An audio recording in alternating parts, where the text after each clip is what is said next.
This is for second semester BSc students. Subject is physics. Today's topic is law of equipartition of energy or principle of equipartition of energy. Now, what is law of equipartition of energy? Statement: at thermal equilibrium for a dynamical system, the energy will be distributed equally to all degrees of freedom, and energy of each molecule per degree of freedom is of kT. I will repeat again. At thermal equilibrium, the energy of system, which is dynamical system, will be equally distributed to all degrees of freedom, and energy of each molecule of gas will be of kT. Now come to the explanation. Consider a dynamical system at thermal equilibrium. Let there are a large number of molecules are present there, molecules of gas are present there. Let us supply small amount of energy to the system. Then system absorbs the energy, and the energy absorbed by the system will be equally distributed to all the degrees of freedom.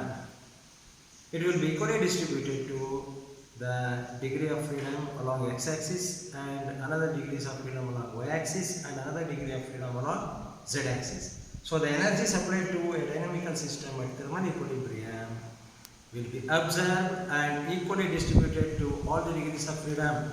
Suppose if there are 3 degrees of freedom, energy will be equally distributed. Let us supply 30 joules of energy. There are 3 degrees of freedom. Then for each degree of freedom, 10 joule will be supplied. If there are 10 degrees of freedom, supplied energy is 100 joule. Then for each degree of freedom, 10 joule, 10 joule, 10 joule equally distributed. Now come to the proof.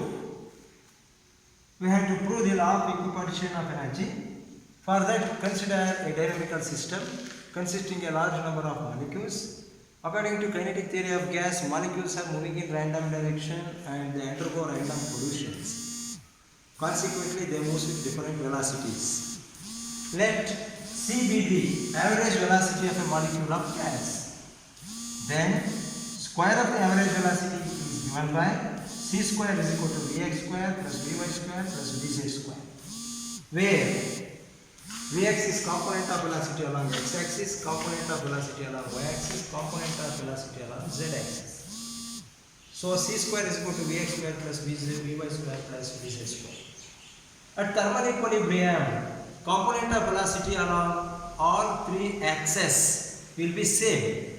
Vx square is equal to Vy square is equal to Vz square. Therefore, C square can be written like Vx square plus Vx square plus Vx square. You will get 3Vx square. This is one equation.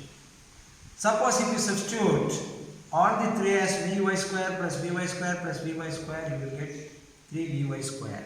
Similarly, you can get C square is equal to 3Vz square.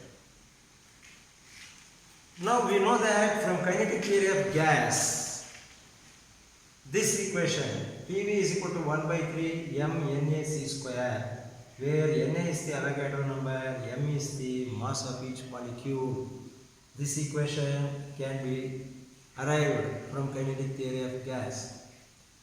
From gas equation, PV is equal to RT. Therefore, replace PV by RT.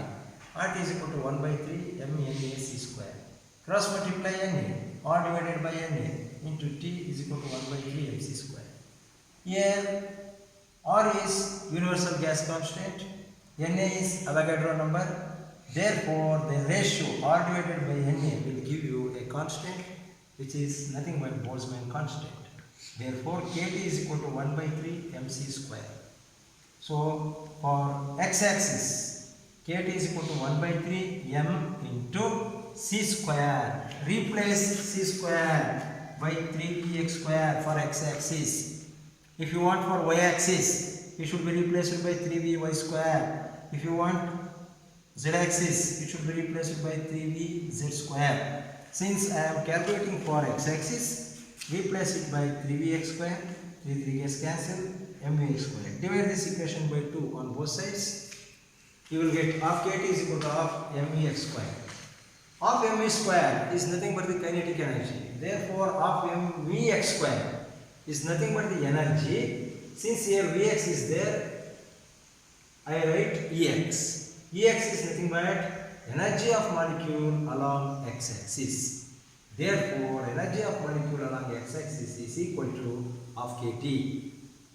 Similarly, we can show by substituting c square as 3vy square.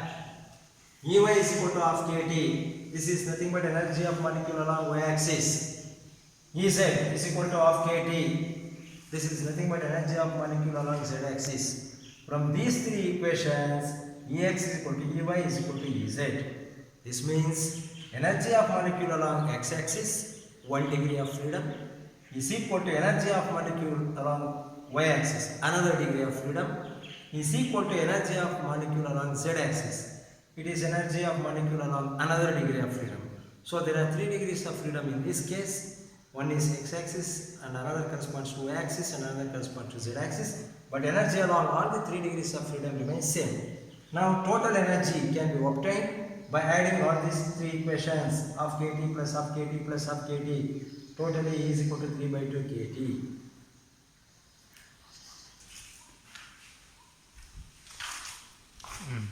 Now consider 1 mole of gas. 1 mole of gas consists of Avogadro number of molecules.